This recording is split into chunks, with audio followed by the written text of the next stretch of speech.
Good day everyone! So ayan po, mag-plant check po tayo dito na side mga guys. Kasi po ilang nights na din sila na uulanan mga guys.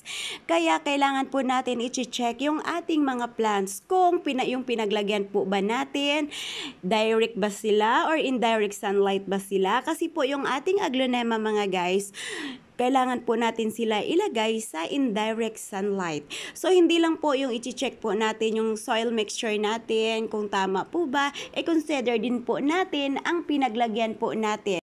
As a plantita mga guys, madami po tayong method na ginagawa.